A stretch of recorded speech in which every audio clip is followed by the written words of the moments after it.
Donald Trump has just hit fast forward on a war that has been locked, frozen in fighting for 3 years now. Multiple reports that the U.S. and Ukraine have reached a deal on critical minerals. I hear that he's coming on Friday. Certainly it's okay with me if he'd like to, and he would like to sign it together with me. Trump confirms the U.S. will gain access to critical Ukrainian mineral deposits. It's a very big deal. It could be $1 trillion deal, it could be whatever, but it's rare earths and other things. It's what Trump has long wanted, compensation for the U.S. supporting Ukraine. I told them that I want the equivalent, like $500 billion worth of rare earth, and they've essentially agreed to do that. But remember, Trump and his team have also been negotiating with Russia, trying to end the war. So it was strange to hear a reporter ask, what does Ukraine get for giving up its minerals to the U.S.?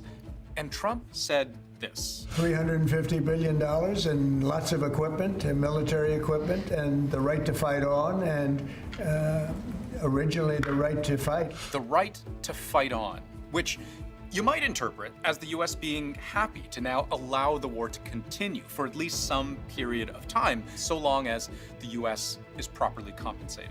I mean, that's what I do. I do deals. My whole life is deals. That's all I know is deals.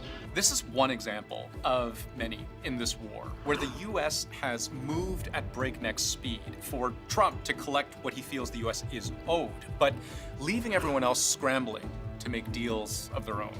We've never had such movement in a given period of time ever in this whole conflict.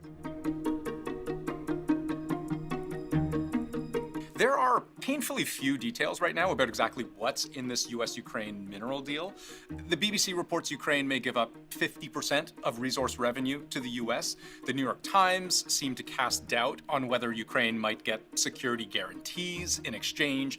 But Fox News quotes Trump as promising some measure of general security for Ukraine later on. I don't think that's going to be a problem. But while Trump attempts to extract value out of Ukraine as it wages war, he has also invited Vladimir Putin, the aggressor in the war, into the fold. And he's done this as openly as possible. We shall now begin the voting process. So let me set the scene for you, because what happened at the UN this week will help you understand the chaos Trump has caused internationally. The UN General Assembly is not generally where you'll find high drama. The Assembly will turn to draft resolution A/ES 11/L10. But this resolution, A/ES 11/L10, saw a dramatic reversal of U.S. foreign policy, where the American delegation explicitly took the side of Russia, North Korea, Hungary, Belarus, and others. So what's in the resolution? Well, 2 paragraphs the U.S. appears to have taken issue with. This one stating plainly that Russia invaded Ukraine, not exactly up for debate.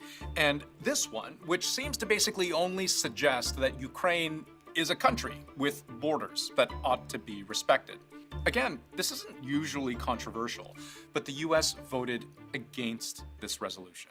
That was, frankly, jaw-dropping. That was a fundamental shift. Fundamental. Here's a look at the massive TV screen at the UN, which shows how every single country voted. And here's the American no vote, which is in line with Russia, North Korea, Hungary, and Belarus. Despite this, most of the world still seems to believe in Ukrainian sovereignty. Even China abstained from this. Adopted. And while this pleases Ukraine, Russia had little to no reaction, and same with the U.S. The status quo has been completely turned upside down. Many Europeans have their hair on fire trying to figure out what to do now. In broad terms, everybody is trying to take a deep breath to go from the initial shock of Trump's outreach to Putin and get in the game, sit down with American officials and have influence. President Trump is at the White House meeting with French President Emmanuel Macron to talk about ending the war. I think the arrival of President Trump is a game changer. My concern is that we have to go fast. France's president met this week with Donald Trump at the White House, what journalists like to call a charm offensive. Thank you, dear Donald. Cher Donald. Cher Donald. Merci, cher Donald. but with the main goal being to have a kind of American guarantee on security in Ukraine, American military heft to enforce peace. Nous voulons la paix, on est totalement d'accord. Nous voulons un deal rapide, mais pas un accord qui soit fragile. He hinted at the United States providing what is called a backstop to the security force. A backstop, because the single biggest question mark in all of the deal making that's happening right now is how to ensure, once the fighting stops, that Russia or even Ukraine won't just start it up again. But the Trump administration has been very clear on 2 points. One, it does not want to put American soldiers in harm's way in Ukraine. And two, it expects Europe to do so. Europe must play its role. And I'm prepared to consider committing British forces on the ground. Following Emmanuel Macron's visit and ahead of his own this week, the UK's Keir Starmer announced what he likely hopes will be seen by Trump as reassuring news. A plan to increase the country's military spending to 2.5% of GDP by 2027, even increasing to 3% shortly after that. But not every European country can afford to make the same promise. Doubling defense spending would mean massive tax increases or significant cuts in social welfare programs. Countries can't ramp up their spending that quickly because they can't, double the size of the military. And that people power is a problem. I've seen some estimates of what size peacekeeping force would be needed in Ukraine go as high as 200,000. Europe would be extremely hard-pressed to generate those kinds of numbers without the US acting as a backstop. It is very difficult to see how in the short term Europe can muster those troops. They can't do it without US backing.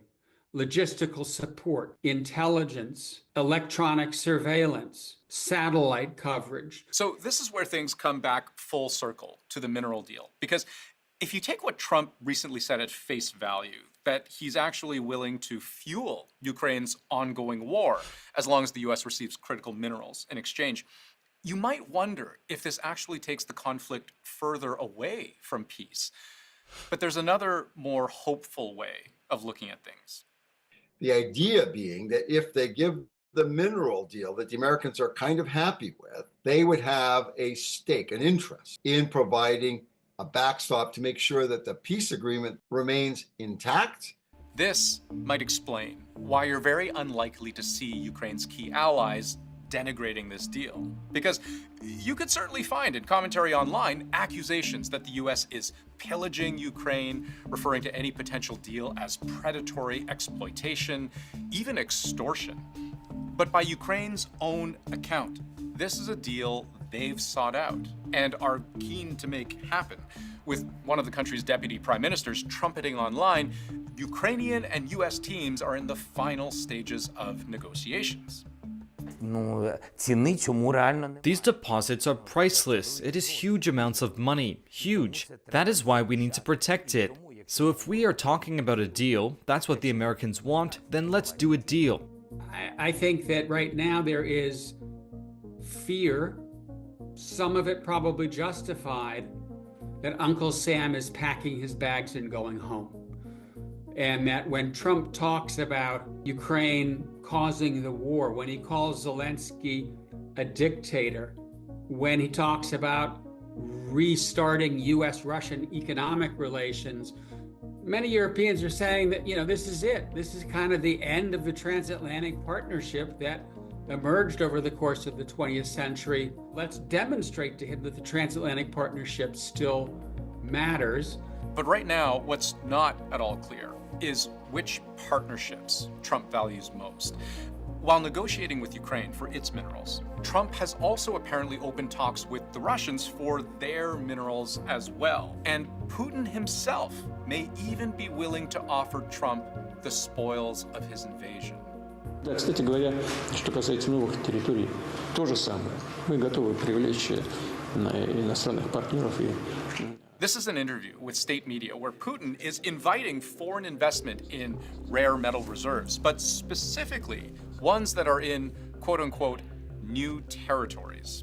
That sounds like he's referring to Ukraine, and specifically that part of Ukraine which Russia now controls, which hold critical mineral deposits like graphite, lithium, and zirconium that the US wants and needs.